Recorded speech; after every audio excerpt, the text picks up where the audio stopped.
السلام عليكم ورحمة الله وبركاته. اللهم صل وسلم وزد وبارك على أشرف خلق الله سيدنا ونبينا محمد رسول الله. ازيكم حبايب قلبي، عاملين ايه؟ يا رب كلكم تكونوا في أتم صحة وفي أحسن حال. بسلم على كل متابعين اللي متابعيني جوه مصر وبره مصر. ربنا يعزكم ويخليكم لينا وأدمكم الله نعمة في حياتنا وما تحرمش منكم يا رب. مين يشتري أنا وعيالي وزوجي وكل حبايبي اللي بيدعوا لكم بجد. يعني أنا أمي والله العظيم بتدعي لكم على كومنتاتكم وكلامكم ووقفتكم، والناس اللي دعموني كتر ألف خيركم، ربنا يجازيكم كل خير. بصراحة والله والله والله كل اللي بيعرف وقفة أي حد فيكم سواء بالدعوة والكلمة الحلوة قسما بالله بيدعي لكم. ربنا يخليكم لينا يا رب. النهاردة هتعملي ايه يا شيري؟ عايزة، مش أنا عملت معاكم في اللايف اللي فات إن أنا كنت بنضف الحمام من أول الريش بتاع الحمام لحد ما أنا دلوقتي اهوت هحشيه معاكم واسويه معاكم محمر. بص يا جماعة، أنا كنت جايبة 5 جواز حمام اللي هم 10 عشان ربنا يبارك لي فيهم، ويعني ويبيض ويطلع، انتوا فاهميني وكده يعني. بحيث بقى ان انا ايه يعني ايه، كل ما يهف علينا اكلة حمام كده اطلع امسك لي 3 جواز حمام كده وايه، واذبحهم واحشيهم ونتغدى، يعني يبقى يوم كده من قلب بيتنا وكده يعني. بس ربنا ما أرادليش ان ربنا يكرمني فيهم. المهم ان الحمام بقاله سنة عندي مفيش منه اي رجا. الحمام بل بالعكس، يعني عزكم الله عزكم الله. الفيران ممكن تاكل البيض، العرسة ممكن تاكل الحمام نفسه. الحمام صفصف على ايه، على 7. كانوا 10 وبعدين طلعوا مش عارفة 3 ولا 4 وبعدين اتاكلوا وبعدين اللي مات مات. بصوا يا جماعة، يعني تحس ان هو يعني انا مش مكتوب لي ان انا يعني اربي حمام واكل منه كده. الحمد لله. قلت خلاص والله انا ما هسيبهم ليه، الحمام كده كده بيعجز وبينشف ومش بيبقى ليه طعم ولا اي حاجة. وكده كده كمان الاكل بتاع الحمام غلي جدا.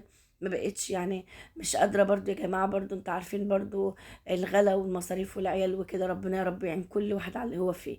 المهم قررت ان انا اذبحهم فعملت لايف وذبحتهم. بس ما جبتهمش في اللايف طبعا، لا يعني ريشتهم، شلت ريش منهم وبعدين نضفتهم وفتحتهم وغسلتهم. وكان لايف من احسن اللايفات بصراحه. عايزه اقول لكم انا على قد ما اتقتلت فيه، على قد يعني انا هحكي لكم، بس اقول لكم الاول عملت ايه. انا جبت نص معلقه دهنه على معلقه سمنه. انا كنت احط زيت بس للاسف لقيت الزيت خلصان. على ما حبيبه نزلت جابت لي ازازه زيت دلوقتي هتشوفوها. المهم قمت حاطه بقى ايه معلقه سمنه صغيره على نص معلقه دهنه، ليه 20 دهنه؟ عشان تطعم الرز وتخلي طعم الرز جميل كده واحنا بناكله. المهم وقمت نازله بالكبد والقوانص بعد ما نزلت في البصل وكده. قمت نازله بالبهارات بتاعت ال7 بهارات وبهارات فراخ. وايه تاني يا بنتي يا شيرين؟ او ملح وفلفل وكمون وقرفه. هو اصلا الخلطه بتاعت الرز لما تحشي بها اي حاجه بتعتمد على البهارات. هتحطي بهارات كتير هتاكلي احلى ممبار، هتاكلي احلى حمام، هتاكلي احلى سمان، يعني كل المحاشي تمام كده. طبعا يا جماعه، وبعد ما عملت كده اديت لهم تقليبه يعني، وبعد ما اديت لهم تقليبه كده في البصل الكبد والقوانص بتوع الحمام، قمت نازله بالايه بالرز وبرده اديت له تقليبه. وبعد كده كنت بشره طماطمتين على جنب، كنت بشره طماطمتين، نزلت ببشره طماطم واديته تقليب. وبعد كده قمت نازله بكوبايه ميه على الرز.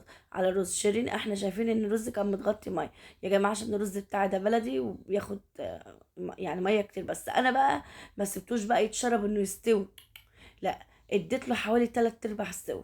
3/4 سوا، يعني مش نص سوا يا شيري، لا.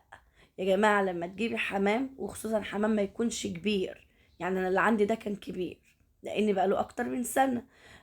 فكبير. لكن الحمام بقى اللي انت بتشتريه من السوق ده بيبقى عمره شهر، شهر ونص، شهرين ان كترت. فبسم الله ما شاء الله تيجي تاكليه تلاقي عظمه كمان بيتقرقش كده، وانت بتاكليه عظمه بيتقرقش.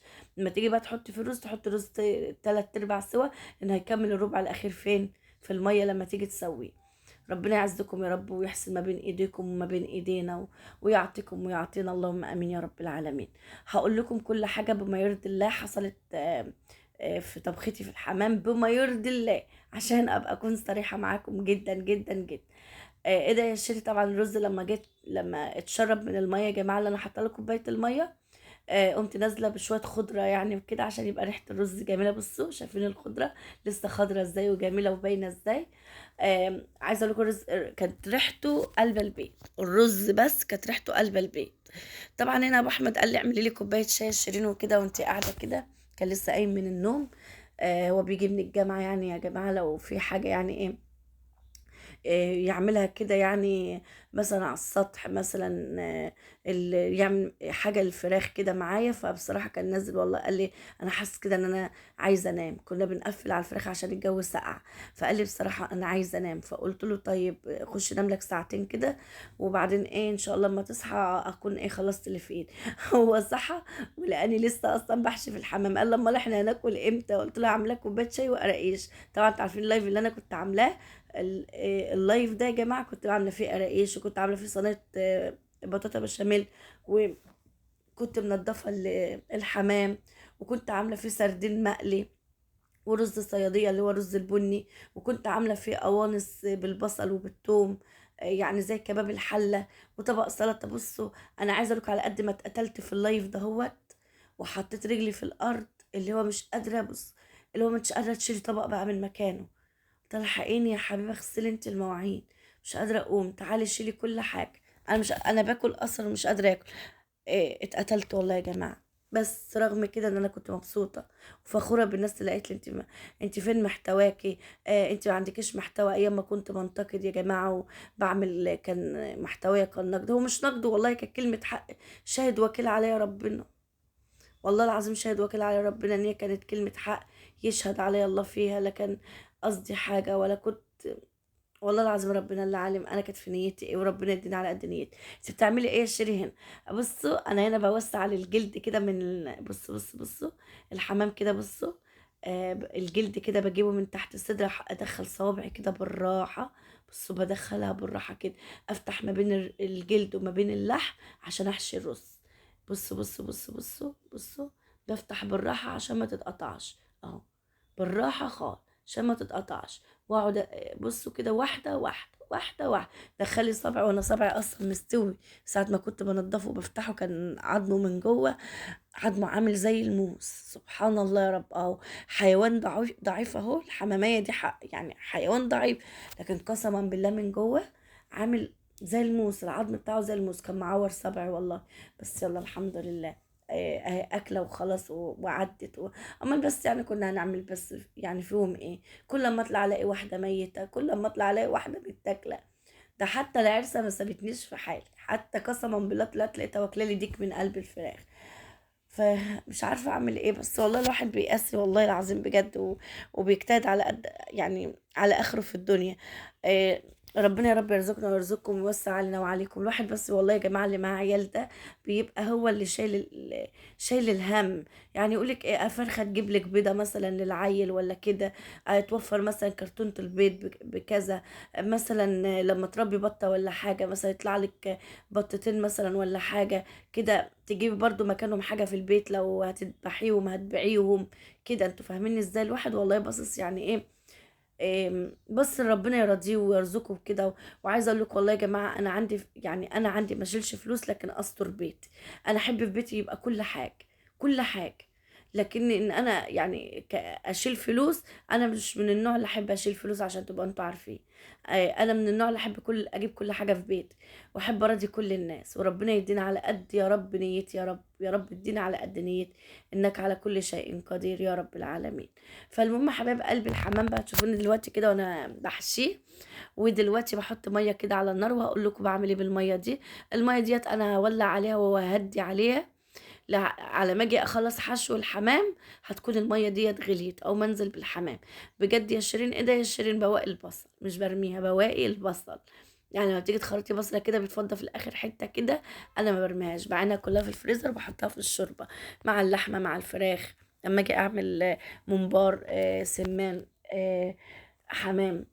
طبعا اي حد كان بيسالني على اكله الحمام بره، عايزه اقول لكم الحمام ده يا جماعه اكل الملوك والبشوات، أكلة حلوة. وبعدين اللي ما دقش الحمام ده فاته نص عمره بصراحة، يعني يكفي بس الحشوة اللي جواه. على فكرة الروس أنا شلتها، محدش يفكر إن هي كنت هسيبها كده، أنا شلتها بس سويتها برضو عشان أحطها لإيه، للقطط اللي بتاكل. لا مش بياكل روس، مش بيحب ياكل لحمة معانا يعني، أي حاجة لحم ياكلها، لو حطيت له لو استقلتي بيه في أكله يزعل منك وتحس إن هو غضبان. مش جميل، مش ده القط بتاعنا يا جماعة. بس بصراحة يعني من كتر ما احنا ما بنحبه ومعاشرينه، قسما بالله بنعمل له حساب في الاكل، وربنا شاهد وكيل علينا.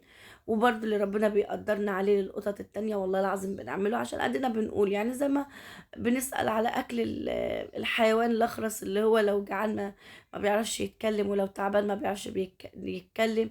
ربنا برضه يسترها معانا ويرزقنا باذن الله ويوسع علينا ان شاء الله. لان يا جماعه اللي عنده رحمه بالحيوان عنده رحمه بالبني ادم. والله العظيم الرحمه لو نزعت من قلوبنا للحيوان، يبقى محدش هي حتى الانسان يعني ما اللي ما عندوش رحمه مش هيبقى عنده رحمه باي حد. ايه ده بقى يا شيري؟ عايزه اقول لك ابو احمد هو لما انا كنت بنضف الريش والحمام كان هو اللي بيقطع الرجول الايه بتاعه الحمام. راح الاستاذ ابو احمد قطع لي رجل الحمام قصيره، قطعها لي قصيره. فكرها زي الفراخ، فكرها زي ما بنقطع رجول الفراخ. لا الحمام بالذات اما تيجي تقطع رجله طولي رجله شويه واقطعها من الاخر. ليه بقى؟ عشان تبقى رجله طويله فتعرفي ايه تحطها في اعزكم الله من ورا كده في الحمام من ورا كده، مش عايزه اقول. المهم يعني في المؤخره بتاعته تعرفي تدخلي رجليك كده فيقوم يسد على الرز اللي محطوط فين في بطنه. وتيجي بقى من ما بين الجلد كده، انت حشيت البطن اهوت من جوه قفلت برجلين الحمام اهو عليه. تعالي بقى من تحت الجلد كده وحش. بصوا عشان انا موسعه من تحت الجلد. بص عماله بعمل ايه اهو، احشي كده من تحت الجلد. انا خليت الحماميه قد البطه، انا خليت الحماميه قد البطه. بس عايزه اقول لكم بقى العيب اللي حصل معايا ايه، لان انتوا عارفين ان انا صريحه ومش بحب اكذب ولا بحب ان انا اتفزلك معاكم. بصوا يا جماعه، التمن حمامات عشان تحشيهم بياخدوا حوالي نص كيلو رز. بياخدوا نص كيلو رز. خلاص التمن حمامات، خلاص من 8 ل 10 حمامات يعني ياخدوا نص كيلو رز.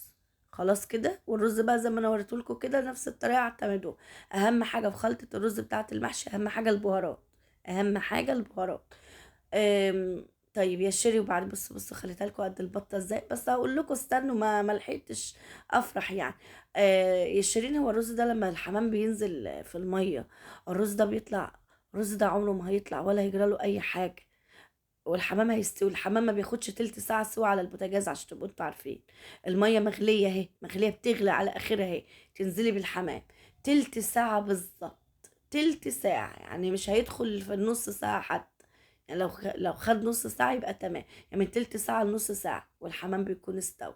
فما بيلحقش لا يتقطع ولا بيلحق يجرى له اي حاجه وكده يعني. فاهميني؟ بصوا وانت برضو تبقي بايديكي كده حاسه كده يعني. ما تحشيش بقى ان انت الجلد معاكي بياخد تفضلي تكبسي. لا لا لا، انت بايديكي تحسي الحاجه اللي الحمام شكله كبير لانه اصلا كبير يا جماعه. الحمام شكله شبه البط. انا حشاه ومكبراه صحيح بس هو في الاصل كبير. هو في الاصل ايه كبير بجد والله يا شير، والله في الاصل كبير. بس ما لحقناش نفرح بيه كده. ليه بقى؟ رغم كبره ورغم حشوته. يا جماعة الحمام ده بقاله أكتر من سنة. فالحمام عجوز، الحمام عجوز كبر. قعدته ساعتين ونص في النار عشان يستوي وما استواش السوى اللي بالنا فيه. طبعا ساعتين ونص على الجلد والرز والحشو والكلام ده كله. اكتر الحمام يعني كان لسه ما استواش، ورغم ان الرز كله كان طلع من قلب الجلد. انتوا فاهمين ازاي؟ كان طلع بامان يعني اكتر. يعني مش عايزه اقول لكم يعني مش عارفه 3 4 حمامات اتفتحوا. بس عايزه اقول لكم برضو دول ما اتفتحوا وفي ما اتفتحش. بس كان لسه برضو لسه ما استواش برضو، كان عايز له ساعه كمان. يا شيرين الحمام يقعد 3 ساعات ونص، قسما بالله 3 ساعات ونص. ايه رايكم بقى عشان يستوي؟ الحمام بقى اللي انت بتجيبيه عمر شهر وشهرين و3 شهور ده ممكن نص ساعه تلت ساعه يكون استوى. ده بس ده عيبه يا جماعه. لكن غير كده انا وريت لكم الطريقه، وريت لكم حشو، وريتكم وانا بخلي من تحت الجلد، وريتكم بحشيه ازاي. لو حته معاكي مقطوعه هقول لكم. انا كانش عندي الخله بتاعه الاسنان خلصت. انا كان عندي على فكره كتير بس خلص. انا اتفاجئت ان لقيت العلبه فاضيه بتاعه خله الاسنان. هبقى اشتري بقى علبه. فالمهم حبايب قلبي لقيتها فاضيه وكده.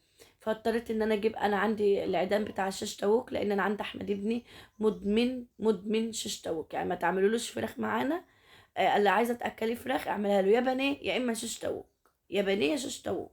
وصدور ما بياكلش وراك. فالمهم حبايب قلبي انا عندي العيدان دي ما بقطعهاش من بيتي ابدا. قمت جايبه كل عود مقطعاه 3، كل عود 3. انتوا فاهمين ازاي؟ وبقيت بقى الرقبه مثلا من عندها الزور مثلا مقطوع، اقوم جايه حاشيه. وبعد كده لما بالايه لما بالخله، بالخله اللي هي بتاعه الاسنان دي. انا اقول لكم انتوا يعني عشان يبقى عندكم خله، اللي ما عندوش خله بالعصايه اللي هي الخشب اللي هي بتاعه الشاش طاووق، وتقومي مدخله كده في الجلد كده زي كانك زي ما بتكون بتخيطيها كده، وتقومي جايه مدخله، هتفك عمرها ما تفك، قسما بالله عمرها ما تفك. بصوا يا جماعه، اعتمدوا طريقتي دي في الحمام وهتطلع معاكم طريقه زي الفل. وريت لكم الحمامه كانت قد ايه، ولما حشيتها بقت قد ايه. وعرفتكم برضو ان انت لما بتشوي انت اللي بتحسي الحاجه بايديكي، يعني مش معنى ان الجلد قدامك بياخد يبقى كبس اكبس بقى، لا يا جماعه. خلي الحاجه كده معتدله، يعني لا هي قليله ولا هي كتيره، تطلع معاكي مظبوطه. انا والله بعمل في السمان كده، فيش واحده بتفك ولا فيش واحده بتتفتح مني. والسمان بص، عايزه اقول لكم حبه ملوخيه هم معمولين بايه بقى، هم كانوا متلجين، كانت في الفريزر الملوخيه الخضراء ديت. وانا طبعا طلعتها، بقيت اخد من شوربه الحمام كده، اللهم صل على النبي. بصوا شوربه كانت جميله والله العظيم، وكانت سمينه وجميله. السمينه دي يعني حلوه. بس انا بقى المقطع اتاري ما كنتش عامله المقطع، كنت فاتحاه وانا باخد في الشوربه، لكن طلع الصوره مش مقطع، طلع الصوره والله العظيم مش مقطع. بص الحمام بعد اهوت بعد ما استوى، شايفين؟ بصوا، شايفين الحمام؟ والله اهو بصوا، اهي مش مقطوعه قدامكم اهو. انا قلت لكم الحقيقه، في 3 اتقطعوا وفي 4 ما اتقطعوش، خلاص. في 3 اتقطعوا، بس اتقطعوا ليه بقى؟ لان يا جماعه الحمام لما يقعد ساعتين ونص ولا 3 ساعات ولا اكتر من 3 ساعات، انتوا عايزين ايه؟ عايزين الجلد ده؟ انتوا انتوا انتوا واصل لكم الفكره؟ لكن بقى لو حمام بقى لسه ورور كده، لسه صغير كده، نص ساعة تلت ساعة هتبص تلاقي استوى. لا الجلدة اتقطعت ولا الرز طلع ولا أي حاجة. واعتمدوا الطريقة دي وقسما بالله تطلع زي الفل. شايفين الخلة؟ ما لاحظتوش ان الخلة اللي انا عاملاها شفتوا زي ما هي ازاي في الحمام؟ وهحمر الحمام، وبعد ما احمر الحمام هشيل الخلة منه. خلاص يبقى كده بقى ساعة الأكل بقى، اللي ياخد ياكل على طول. خلاص عمر استحالة استحالة من الرز يقع منه ولا أي حاجة هتقع منه. أنا بقى طبعا هنا حتى الحلة هي لسه ما شلتهاش بالرز اللي فيها. انا مش هرمي الحاجات اللي وقعت في الحله، انا هطلعها فين؟ هطلعها للبط ياكلها ان شاء الله، ربنا يعزكم. طبعا هنا انا كنت عملت الطشه بتاعه الملوخيه، اللي هي التوم على شويه فلفل اسود على ملح على شويه كزبره ناشفه. وطبعا كنت انا واخده الشوربه كانت زي العسل بتاعه الحمام، وحطيت عليها كيس الملوخيه الخضراء، تمام. وكانت احلى ملوخيه معايا. والطشه اللي انا طشيتها معاكم دلوقتي شفتها وانا حاطه على الملوخيه. ودلوقتي بقى انا هنزل بالزيت دلوقتي عشان هحمر معاكم الحمام. اتمنى يا رب يا رب يا رب يا رب تكون وصفتي عجبتكم. واتمنى يعني اللايف اللي ما شافش اللايف بتاعي اللي هو انا بنضف معاكم الحمام، اتمنى انتوا تشوفوه بجد. والله العظيم يا جماعه اللايف ده انا وانا بسمعه قعدت اعيط، قسما بالله قعدت اعيط. فبالله عليكم عايزه وقفتكم معايا، بالله عليكم وقفتكم معايا، لان انا تعبت بجد، وتعبت في قنوات اللي اتسرق واللي اتقفل. حسبي الله ونعم الوكيل. يلا استودعكم في الله.